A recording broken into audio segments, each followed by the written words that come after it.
తెలంగాణలో ఉన్న 12,000 గ్రామ సర్పంచులకు, ఎంపీటీసీలకు, జడ్పీటీసీలకు, జడ్పీ చైర్మన్లకు, వార్డు మెంబర్లకు నేను మీ డాక్టర్ కేఎఫ్ పాల్. మీలో చాలా మంది మన బీసీ పార్టీ అయిన ప్రజాశాంతి పార్టీని మనం ఎందుకు గెలిపించకూడదు? 1% ఉన్న వెలములు కేసీఆర్ గారి కుటుంబేతరులు 2 సార్లు ముఖ్యమంత్రి అయ్యారు.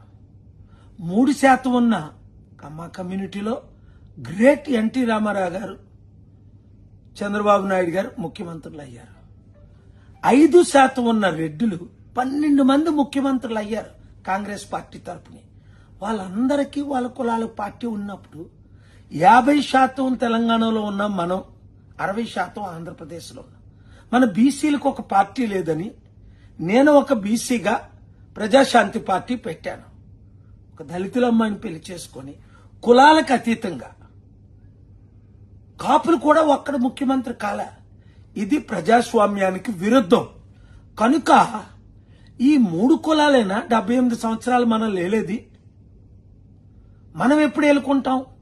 అందుకనే గద్దరన్న కాంగ్రెస్, బీజేపీ, బీఆర్ఎస్ పార్టీలు కాదని అక్టోబర్ 6, 2022లో నాతో కండువా కప్పించుకొని ప్రజాశాంతి పార్టీలో చేరారు.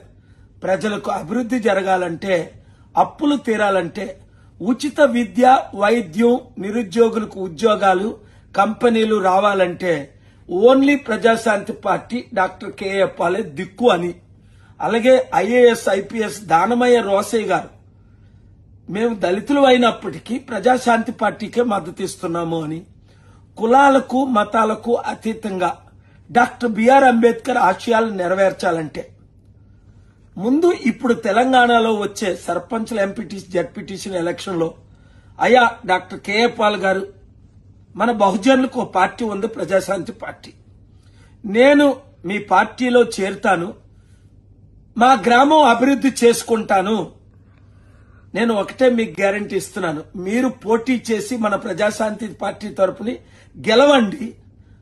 కేసీఆర్ గారికి 2 అవకాశాలు ఇచ్చారు, చంద్రబాబు నాయుడు గారికి 4 అవకాశాలు ఇచ్చారు, మోదీ గారికి 3 అవకాశాలు ఇచ్చారు, 12 మంది రెడ్లకి 12 అవకాశాలు ఇచ్చారు. నాకు ఒక్క అవకాశం ఇవ్వండి. మీ గ్రామంలో ఉచిత విద్య, ఉచిత వైద్యం, నిరుద్యోగులకు ఉద్యోగాలు, రోడ్లు లేని గ్రామాలు రోడ్లు, అభివృద్ధి అంటే ఏటో నేను చేసి చూపిస్తాను. గెలిచిన గ్రామాలకు మాత్రమే మీ సొంత ఖర్చులతో మేము వస్తాం, మిమ్మల్ని కలుస్తాం. డాక్టర్ కేఎఫ్ పాల్ గారు మీ కమిటీని కలుస్తాం అన్నవారు ఈ ఆగస్టు 14, 15, 16